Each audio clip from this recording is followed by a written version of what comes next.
जय हिंद friends, happy independence day to all of you. आज हम बात करेंगे इंडिया के बारे में, इंडिया के यूथ के बारे में, इंडिया के डेवलपमेंट के बारे में। हम सभी जानते हैं कि इंडिया के इंडिपेंडेंस मूवमेंट में, इंडिया के आज़ाद कराने में यूथ का बहुत बड़ा योगदान था। चंद्रशेखर आज़ाद से लेकर भगत सिंह तक ग्रेट फ्रीडम फाइटर्स हुए हैं जिनने हमारे देश को आज़ाद कराने में बहुत बड़ा योगदान दिया।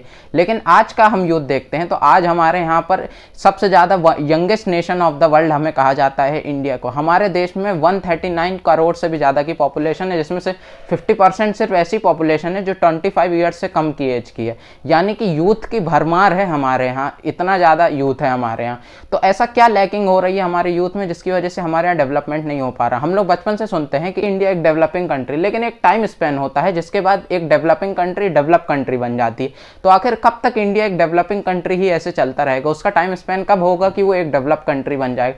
आज भी हम लोग देखते हैं कि 80% से भी ज़्यादा के जो इंजीनियर्स निकलते हैं उनके पास सही स्किल सेट नहीं होता, सही जॉब नहीं होती, जिसकी वजह से एक एम्प्लॉयमेंट नहीं मिल सकती है। आज हम लोग देखते हैं कि इंडिया में ज़्यादातर जो मल्टीनेशनल कंपनीज होती हैं वो इंडियन इंजीनियर्स को इसलिए जॉब नहीं दे पाती हैं क्योंकि उनको स्किल सेट ही नहीं हो पाती है। कई सारे ऐसी जॉब होती हैं इंडिया में जो मिल ही नहीं पाती। हमारे यहाँ एक कल्चर सा बन चुका है जिसमें जॉब को बहुत ज़्यादा एडवांटेजेस मिलते हैं, जॉब को एक अच्छे तरीके से देखा जाता है। लेकिन जॉब ही जॉब अगर होंगी, जॉब लेने वाले होंगे और जॉब देने नहीं वाले होंगे तो जॉब मिलेंगे फिर कहाँ से?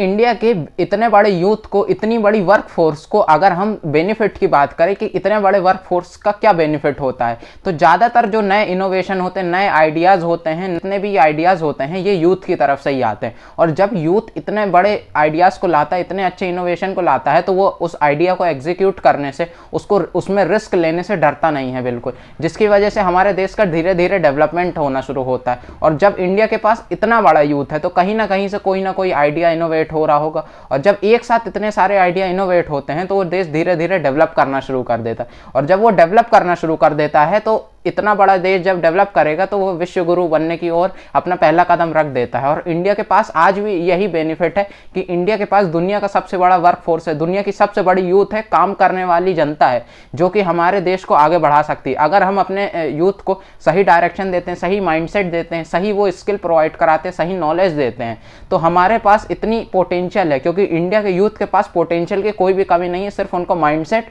और डायरेक्शन की कमी है, नॉलेज की कमी हो जाती है, जिसकी वजह से हम काम नहीं कर पाते। अगर हम यही सारी चीज़ें प्रोवाइड करा दें अपने यूथ को तो हमारा यूथ पूरे दुनिया में सारे गेम्स में, सारे टेक की फील्ड में, सारे बिजनेस की फील्ड में, किसी भी एग्रीकल्चर की फील्ड में पूरी दुनिया को डोमिनेट कर सकता है।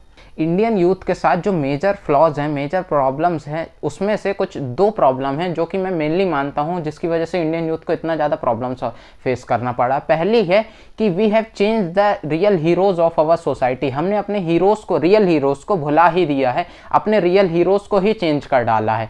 हमारे यहाँ 2 से ढाई घंटे की फिल्म में किसी काम करने वाले एक्टर को हमने अपना हीरो मान बैठा है। और जब से इंटरनेट बहुत ज़्यादा ईजिली एक्सेसिबल हो गया है तो हमने 15 सेकेंड की रील पे किसी नाचने वाले को अपना हीरो मान बैठा है। तो उस यूथ से आप क्या एक्सपेक्ट करते हो कि किसी हर मोहल्ले में एपीजे अब्दुल कलाम निकलेंगे, हर मोहल्ले में चंद्रशेखर आज़ाद, भगत सिंह, उधम सिंह निकलने वाले? ऐसा नहीं होने वाला। अगर सेंसेक्स देखें तो हमारे यहाँ हाइपर एक्टिव है हमारा यूथ सोशल मीडिया के अंदर। हमारे यहाँ सिर्फ 18% दिन का बस टाइम यूज़ करते हैं किसी प्रीशियस स्किल को सीखने में, कुछ अच्छा सीखने में, बाकी पूरा टाइम ऐसे ही निकाल दिया जाता है। अगर हमने अपने एपीजे अब्दुल कलाम के वर्क को, अपने उनके कामों को भुला दिया है। हमारे यहाँ चंद्रशेखर आज़ाद ने क्या काम किया था, क्या ऐसे अच्छे काम किए थे जिनकी वजह से आज उनको याद रखा जाता है, वो भुला दिया हमने। पिक्चरों में काम करने वाले, सोशल मीडिया पे डांस करने वाले लोगों को अपना हीरो मान बैठा है। तो हम क्या अपनी सोसाइटी से एक्सपेक्ट कर सकते हैं कि हमारा यूथ हमारे यहाँ आगे काम करेगा? दूसरा है हमारा एजुकेशन सिस्टम। एजुकेशन सिस्टम के ऊपर क्या फ्लॉज हैं, क्या डीपली प्रॉब्लम्स है, उसमें मैंने उसको डिटेल में बात किया है गुरुकुल वाली वीडियो के अंदर। उसका लिंक मैं डिस्क्रिप्शन में दे दिया है, उसको आप देखिए। उसमें मैंने डीपली बात की है क्या हमारे एजुकेशन सिस्टम में फ्लॉज है, क्या प्रॉब्लम्स है, हमें क्या करना चाहिए जिसकी वजह से एजुकेशन हमारा अगर अच्छा हो गया तो वो हमारी सोसाइटी को ऑलरेडी ही इतना ज़्यादा इन्हेंस कर देगा कि हम विश्व गुरु बन जाएंगे, फिर से सोने की चिड़िया बन जाएंगे। फाइनली अब हमें करना क्या होगा? We have to change the our youth direction from inactivities in accurate direction to the right direction. हमें क्रिएटिविटी पे ध्यान देना होगा, हमें इनोवेशन पे ध्यान देना होगा। जो इंडियंस का नेचुरल हैबिट है इनोवेटर की, Indians are actually natural innovator, उनकी इनोवेशन की अच्छी खासी हैबिट है। हमारा जो लगातार तक 1000 ईयर्स तक इन्वेजन होता रहा, हम पे लोग शासन करते रहे, आक्रमण करते रहे, उसकी वजह से एक प्रॉपर इंडियन कल्चर का जो हमारा शासन था वो 1000 ईयर तक नहीं चल पाया। वो फिर मुगल हो या फिर ब्रिटिशर्स हो, तो उसकी वजह से हमारा जो इनोवेटिव कल्चर था वो धीरे धीरे कोलैप्स करने लगा। तो हमें रीडेवलप करना होगा अपने इंडियंस का इनोवेटिव कल्चर, क्योंकि इंडियंस एक नेचुरल इनोवेटर है जिसकी वजह से न्यू आइडियाज़ आगे सामने आ सकते हैं और फिर वो रीडेवलप कर सकते हैं। फिर उसके बाद एक चीज़ हो सकती है जो हमारा जॉब का कल्चर है, गवर्नमेंट जॉब का कल्चर है, प्राइवेट जॉब का कल्चर है, वो थोड़ा सा धीमा करके हमें बिजनेस एक्टिविटीज़ की तरफ भी ध्यान देना होगा, बिजनेस कल्चर को आगे प्रमोट करना पड़ेगा। फिर हमारे यहाँ इंडिया में इतनी आसानी से इंटरनेट तो एक्सेसिबल है ही, गाँव में भी है, शहरों में भी, रूरल एरियाज़ में भी, हर जगह पे इंटरनेट एक्सेसिबल है। तो जाओ और सीखो, कोडिंग सीखो, वेक्टर आर्ट सीखो, इतनी अच्छी अच्छी चीज़ें हैं। आजकल इंडिया में हज़ारों यूट्यूबर्स हैं, हज़ारों लोग सिखाने वाले हैं जो कि अच्छी एक्टिविटीज़ को सिखाते हैं। अपना एक जो सोसाइटी का कल्चर है अपनी कि हमें सिर्फ जॉब पाना है, वो चीज़ ख़त्म करके अपना एक दूसरा माइंडसेट क्रिएट करना पड़ेगा।